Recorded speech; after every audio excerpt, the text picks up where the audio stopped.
I'm going to share with you some information about what the human library is, the story of human libraries that were created in Denmark in the year 2000, and so it's a long history, and are now represented in over 85 countries around the world. Of course, we would need an entire master, maybe, or an entire course of several days in order to go into details. What I'd like, it's my personal methodology, is that we go out that door with more questions than content. So if I raise interesting questions and your curiosity, I think that the day will be successful. Lo que vamos a hacer. Before I go into the presentation, since I define myself a social innovator and first of all, someone who is trying to, together with many other people, to innovate education, I would like to be coherent with my thoughts and my vision, and start from a very empirical experience. So I will tell you my story. We will immediately experiment the human book. I will act as a human book. You human books, of course, you understand that it's even easy to imagine, are people. So in human libraries, we substitute books, paper books, with people that tell their story. And I'd like to start immediately from that. So before theory, we'll go into practice. You know that pedagogy, some of you who might have worked or is interested in education knows that there is a big dilemma between theory and practice in education, because we tend to be very, very, very much into words and much less into practice. So we will try to do exactly the opposite.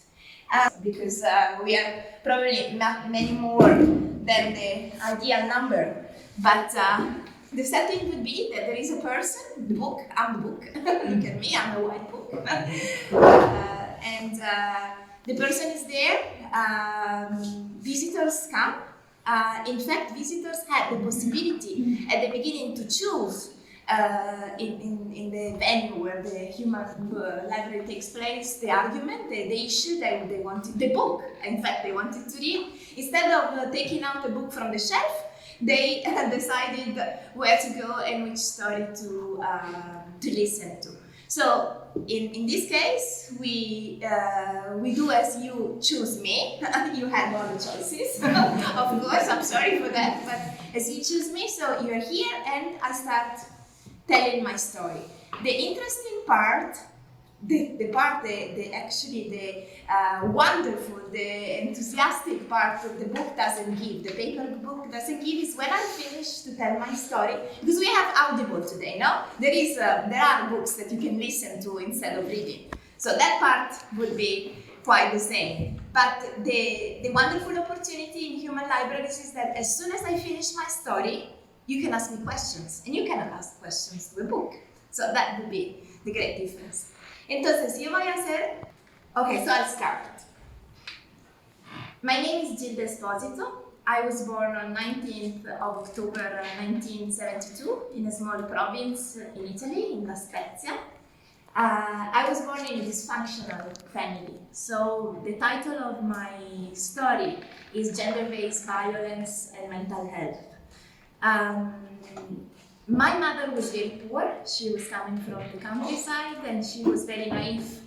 So she met my father, who had a mental disorder, and she became pregnant. So I was born in a family that was unfortunately characterized by violence and by dysfunctions. It was the beginning of the 70s, so in Italy there wasn't even a law on divorce. Italy, as you know, it's a Catholic country, so we didn't have a law that permitted people to get divorced or to have abortion. We had them later, in 75 and 78. I grew up, at a certain point my mother left. She was very brave, in fact, for those years. My mother left the house, and we went and lived in another house. She was working as a nurse during the day in the hospital, and the rest of the day, since it was only her and me, she was working as an assistant to an old lady. What we call now in Italy badante, we call them the work that now many people coming also from the Eastern countries or from abroad, many women do with elder people. At that time it was, of course, Italian women that were carrying them out. So I didn't have an easy childhood, but then I realized that I loved to study and that I was very curious and brave. So I was lucky enough to be a good student. I was lucky and I was committed enough to be a good student. I decided to leave when I was 18. I decided to leave my hometown and I went to Milano, which is the big metropolis in Italy. I studied politics. I met many friends. My life rapidly changed and improved, and I had the chance to work in international after university. I had the chance to work in international aid. I worked for the United Nations and for the international cooperation of Italy and so on. So that was the good part. The difficult part, and this is why I like to share my story with you, is that dysfunctional childhood accompanied me for all my life, even today. For all my life, I looked for masculine figures for men in my life that were very similar to my father and that were violent and had some kind of different kind of mental disorder or addictions. I didn't get the word. In any case, I struggled and I had two wonderful children. I have two wonderful children today that I'm very proud of, but I kept fighting against this experience of dysfunctional family and the idea that gender-based violence was normal. Because I lived in my life, and so I thought that was the only way. I felt in a way even familiar with violence. I was looking for violence in a way. I had a husband, it didn't work. My husband was from Guatemala, so Guatemala is also a country which is rather characterized by violence, so violence accompanied all my life. But then, what is the message that I'd like to share with you? Notwithstanding my childhood, I always tried to strive and to look for justice and for a better style of life and for a better life. I think I was a good mother because I made a point of not repeating the same model of education with my children. I studied a lot, I'm a lifelong learner, and I work a lot in the social dimension. So in a way, I at a certain point, I risked, it was the 80s in Italy, so there was a lot of addiction and a lot of risks. There are still. I could have become a drug addicted, or I could have given up, and I didn't. And so the message that I would like to convey with my story is that it doesn't matter where you're born, it doesn't matter how much you suffer, you will probably take that sufferance with you for the rest of your life, but you still have to look for opportunities to improve and to change. I was born in a very poor family with very difficult characteristics, but still I studied, I gained my PhD, and I'm here today in an international venue with people coming from all the world, and I still feel that I'm privileged. So this is the story that I wanted to share. Probably you think that some of you might think that Italy is, no, you don't think so, but sometimes there is a tendency to see like very developed countries as countries where everything works and where everybody's happy. Of course not, but tendentially at least. But Italy is one of the countries in Europe which has the worst problems of mental health nowadays. So our country's changed quite a lot. We have a huge challenge with young people because our young people suffered a lot, especially during the COVID pandemics, but not only from that. And mental health is a key issue. The WHO tells us that now depression is one of the main diseases all over the world. So we shouldn't ever underestimate the importance of working on mental health. And it is a problem of all, of developed countries, of developing countries, and I don't even think that that distinction matters anymore. So this was the story that I wanted to share with you. I'll translate it into in the following 20 minutes. What is a human library? So I will answer your question, I hope. Why it is an opportunity for change? What is diversity? Because if you noticed, I subtitled the human library with a journey into human diversity. This is very important because I always use the metaphor of journey because it's so typical of our culture. We study Odysseus in school, and we really see knowledge and life as a journey. So this is, in fact, a fictional journey. I see the human library as a fictional journey into diversity. And we'll talk a little bit about what is diversity. And in fact, I will ask you what you think is diversity, so I won't be the only one to speak. How can we learn a lesson? And that is the more participatory aspect of our workshop today, because I want to give you some concepts, but I want you to give me a feedback, which is more precious than the context themselves. And how do we experiment it? The last part of the day, of the morning, in fact I asked Elisabetta and Valentina to help me to keep on time because I speak a lot. So we will dedicate the last part of the morning to organize for the human libraries that we, in fact, we're going to experiment today. Who I am? I like this picture. It was a project that we did with elder people. We arranged ourselves like in the 16th century. I'm an innovation facilitator, I told you already. I strongly believe, I'd like to share this with you because I hope I'm going to be coherent again with what I preach, in non-conferences. I think that the time has gone to have frontal lectures, to speak and annoy people. I think that the best part of the learning experience today is sharing and participation. So again, I will give you some hints, but I hope that you will give many more back. We all have a book in our soul. I'm sure. Lo que vamos a hacer hoy. Vamos a explicar lo que es una biblioteca humana y yo la definí, le di el subtitle de un viaje en la diversidad humana. Entonces sí vamos a enfrentar también el concepto de diversidad, que es un concepto muy importante en las ciencias sociales hoy.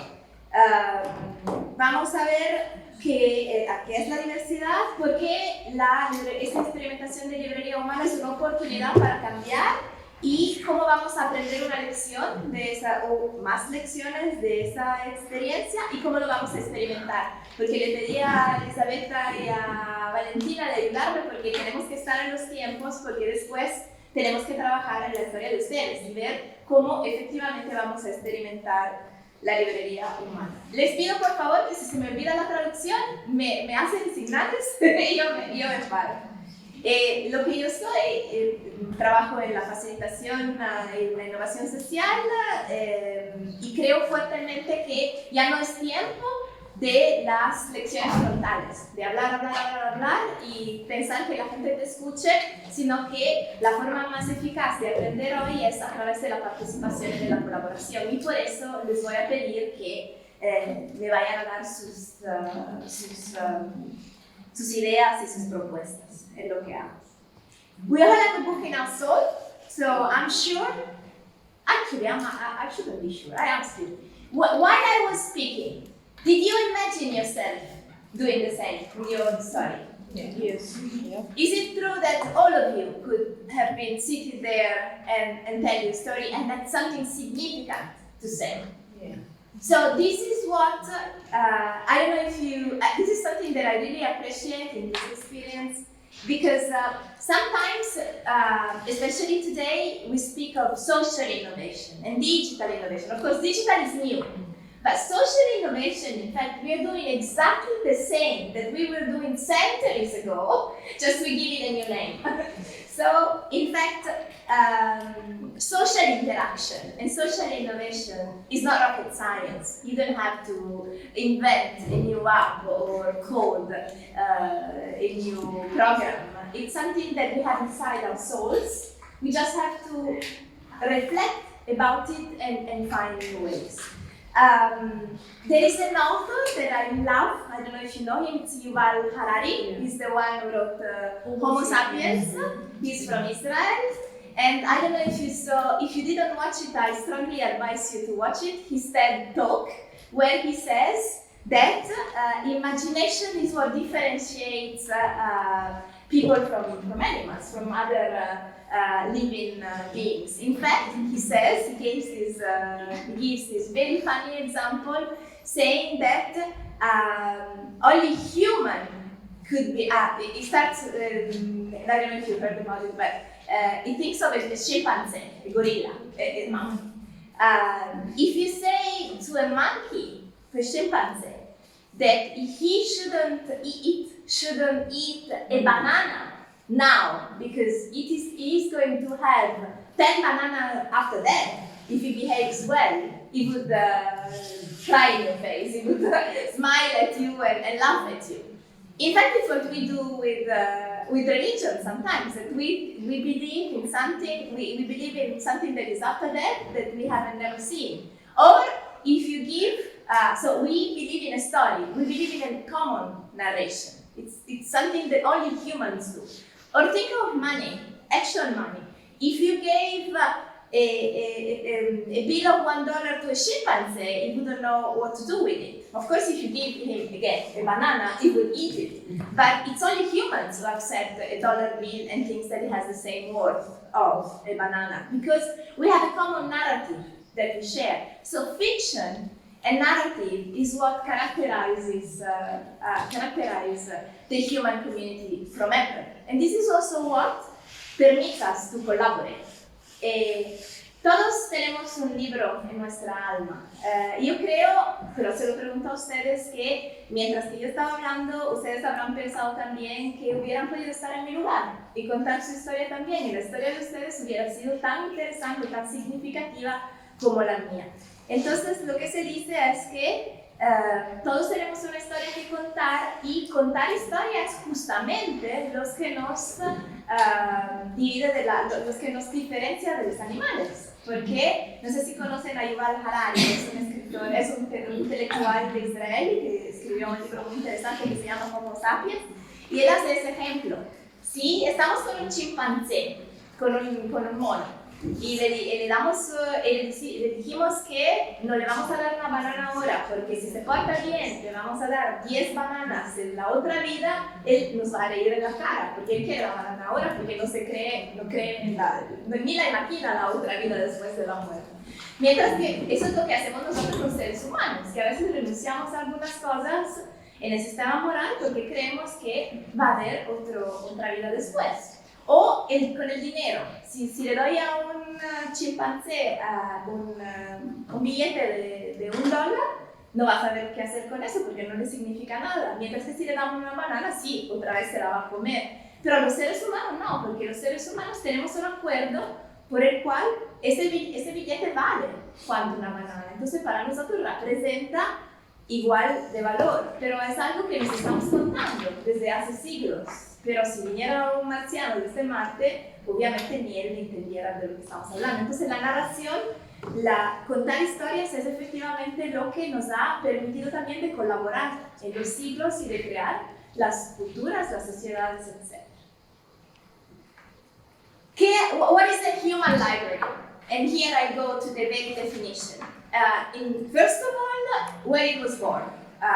Having said that, it's not probably a new idea because they didn't call it the human library, but they still did it in the past.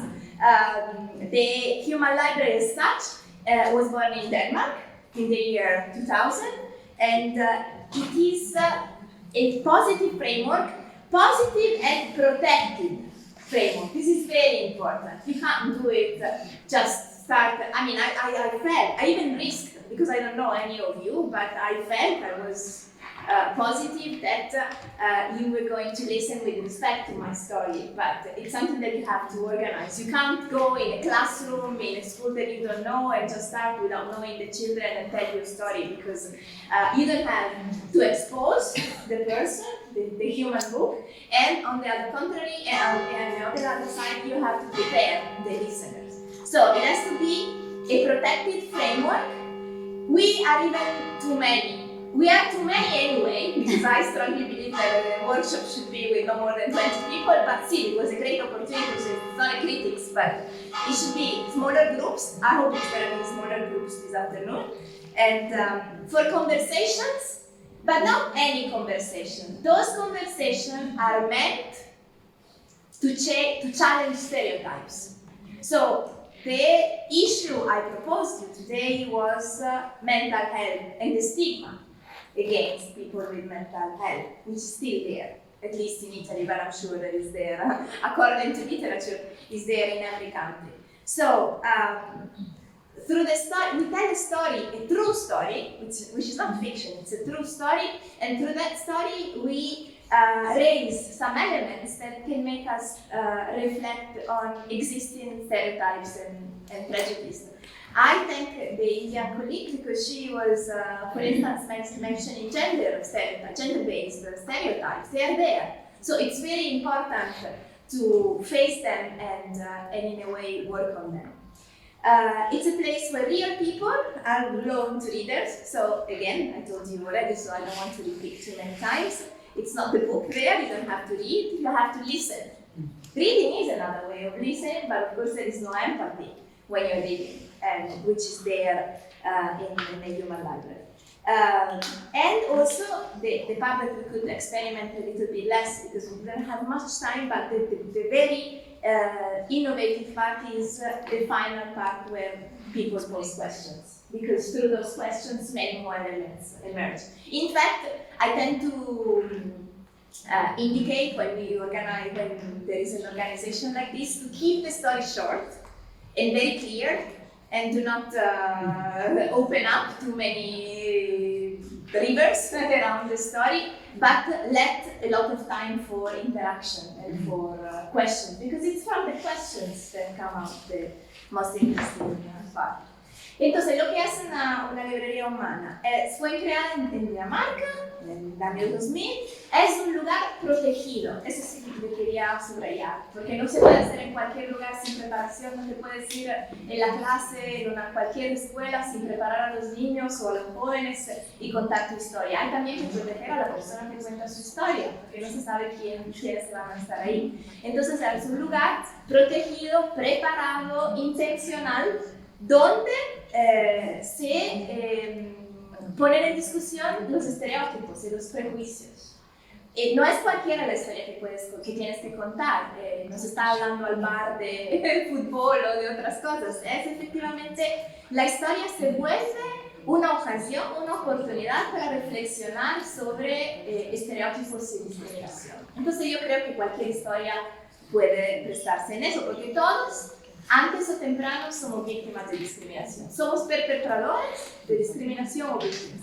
What I just said in Spanish that I didn't say in English yet, but I think it's important to share, is that it's important to work on discrimination, because at a certain point in our life, I'm Italian, I'm white, I'm even blonde, but I was victim of discrimination. Every one of us at a certain point in our life is discriminated by somebody, and unfortunately we at a certain point of our life discriminate others. Sometimes, hopefully with no bad intentions, but we do it, even unintentionally. So it's very important to consider that discrimination and prejudice is part of our lives, of anybody's lives. And in fact, it's the way that our brain works, because we use stereotypes to make concepts easier to understand, because we have so many information in our heads that in a certain point stereotypes help us to to make them more understandable and accessible. I have a question. Please interrupt me if you have questions. Yes, please. Can questions change the main story? They can challenge the story. So they can ask for more details and even change the issue of the story. Like for instance, the issue. For instance, my proposal was to reflect on mental health and gender-based violence. But if you wanted to know, for instance, I mentioned lifelong learning.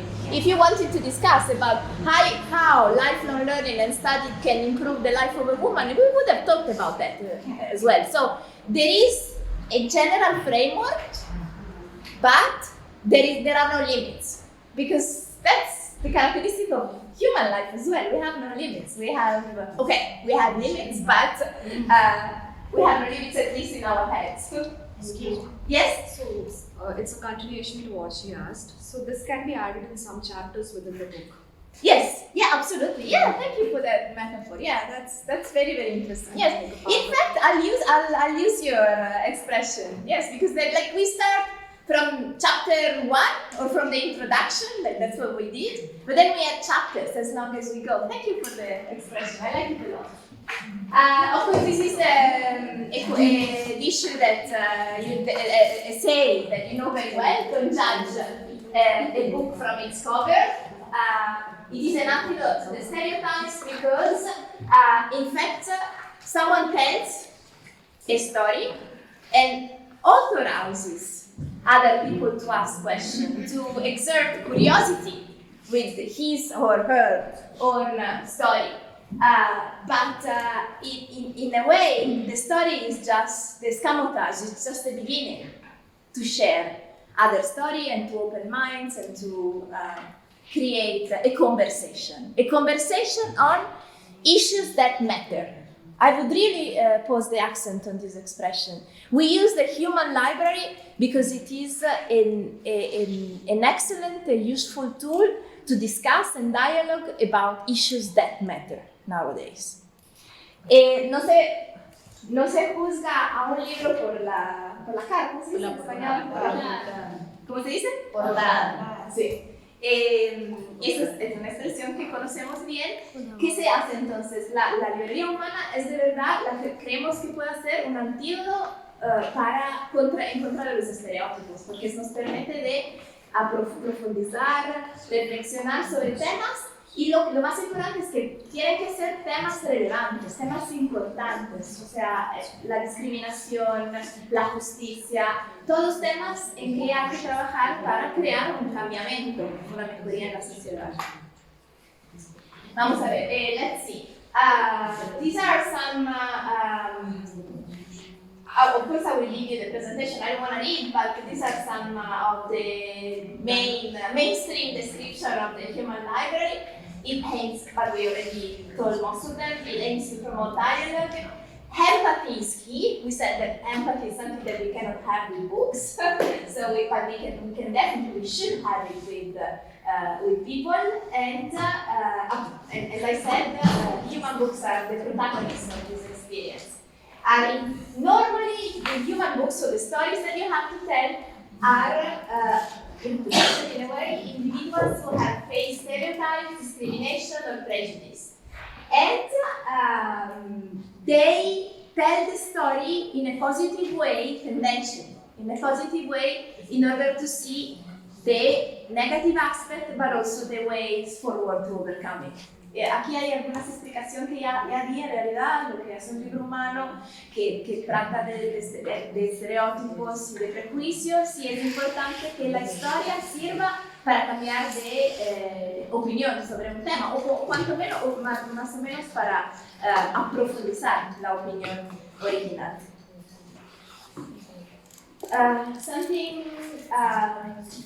Something that I'd like to really put the light on is this. We share unique perspectives that challenge societal norms and so-called normality. When I told you my story, I imagine that many of you also coming from abroad thought that the normality in Italy might have been different. But the normality is just a statistics matter, you know that. So the normality doesn't exist, it's just a statistics number, it's just a majority of, and not even all the times. So normality is a very dangerous concept because slavery was normal for centuries in the world, and it was not fair. So it's not the concept of normality that we should put the accent on, but the idea of justice and fairness. The readers or participants can engage in open and honest conversation in private themselves, so I don't have to explain it again. And gain a deeper understanding. Of course, it's always a mirror, because probably what I suppose for some of you what I said resonated with something that you might have lived yourself. So it's a mutual experience, and that's the best part of it. It's a mutual experience that you cannot have with books. Otra vez, cosas que ya dije, la mayoría de los casos es el concepto principal que queremos desafiar es lo de la normalidad, porque la normalidad es estadística, o sea, es un número mayor de casos en que se pasa de esa forma, pero en realidad la normalidad no existe un concepto único de normalidad, y escuchando historias diferentes se puede poner un punto de vista, una perspectiva diferente y aprender y conocer y reconocer que como decía Amleto, hay tantas historias bajo la tierra, mucha más que bajo el cielo, mucha más que en todas las historias de la filosofía. O sea que nos permite también de agrandar nuestra perspectiva sobre las cosas. And the last concept, and then I'm going to show you a video so that you will hear it from the protagonist, and I'm going to show you in fact the video and the website so that you can do what I call self-directed learning, which is the interesting part. I give you some elements, but if you want to go into depth, you can do it on your own, anytime you want, and with your own pace. I like the concept of human biodiversity. I told you before about diversity. You must have heard about diversity management. It's something that they do also in multinational firms. It's something also related not only to culture, but also to the labor market. Diversity, but I like the metaphor in the sense, think of biodiversity in nature, in the ecosystem. It's the beauty of our planet, the difference of flowers, birds, insects, trees, and I could continue for ages. Imagine we were all, in nature it were all the same. It's the same with the human community. We cannot be equal to each other. We have to have the same rights, but we have to keep and safeguard our biodiversity, our human biodiversity. And probably for the first time in the history of the human beings, knowledge and learning is on our side, because we have the opportunity to learn in school, on the internet, among peers, and we really have the opportunity to learn and to respect the difference. It's something that it was not possible, not even 40 years ago.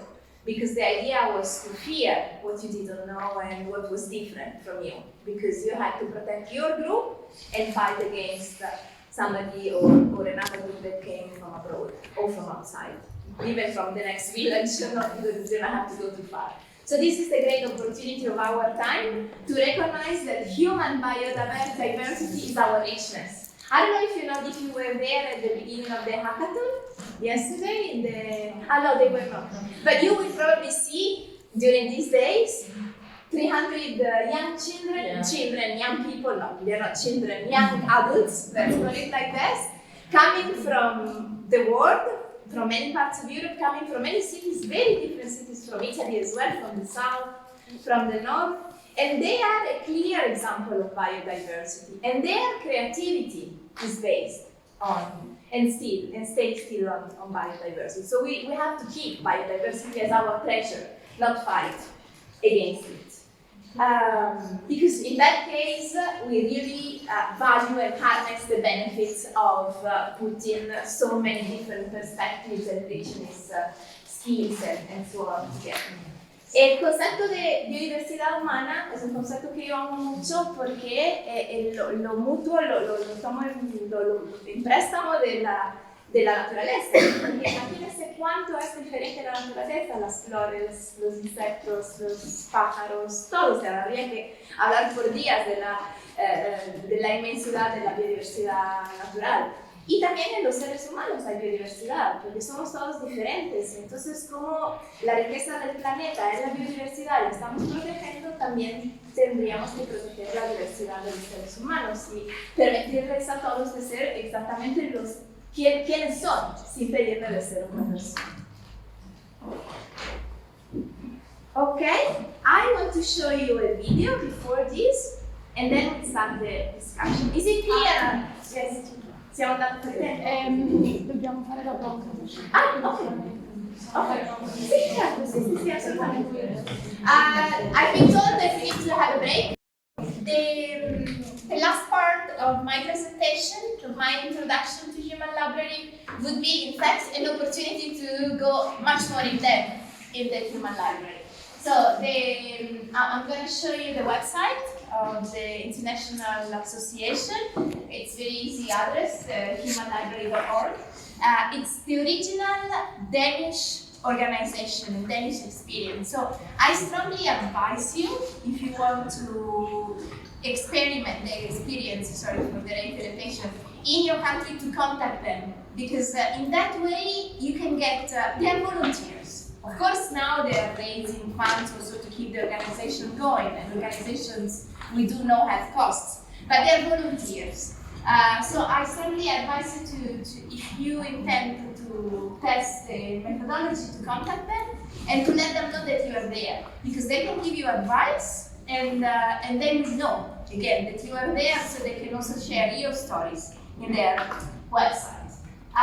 So this is lo que dijo entonces que es del sitio oficial de la experiencia de Dinamarca, y les aconsejo fuertemente que si quieren experimentar algo parecido en su lugar, en su comunidad, que los contacten, porque son voluntarios y sería importante porque tal vez les pueden dar consejos y asesoría, y además pueden tener visibilidad de ellos. O sea que para ellos también va a ser importante saber que hay una experiencia como esta en Colombia. Seguro que hay, tal vez ya. For instance, in India, I know, because I was surfing the web for videos, I know that there is an organization, probably more than one because India is so big, that is working on human library in India. I even have the video. It's too long, so I'm not going to show you today, but I can give you the contacts, and it tells wonderful stories. Okay, so this is the website.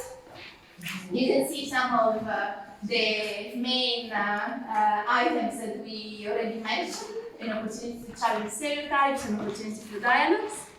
If you go down, you see welcome to the human, 23 years of experience. As we said, it was created in the year 2000, the concept, our books. This is interesting. Our books, of course, are people that are, so you will find plenty of videos in of clips on the website. And a worldwide movement, you see there are many information, and I wanted to show you the human library in 1 minute. This is the YouTube address, and here you can find plenty of stories. Whoever among you works on education, you can use them. Also the videos, I mean, you can do it in person, or you can use the video if you want a particular story, a particular issue to be faced. You can use the video in the classrooms, because they are excellent tools for education. Our children now, our young people, are much more used to watch videos on YouTube or TikTok than to read books, unfortunately. This is also another part, which I consider a bit dangerous, because I wouldn't renounce to books. But this phenomenon is also quite promising, exactly because it's not a traditional book. And you know that young generations don't read that much anymore, which is a pity. I'm not sustaining the phenomenon. Okay, and I wanted to show you the video. It's just 1 minute, but it speaks. When we see faces, in fact, young people are right. I mean, the videos are powerful.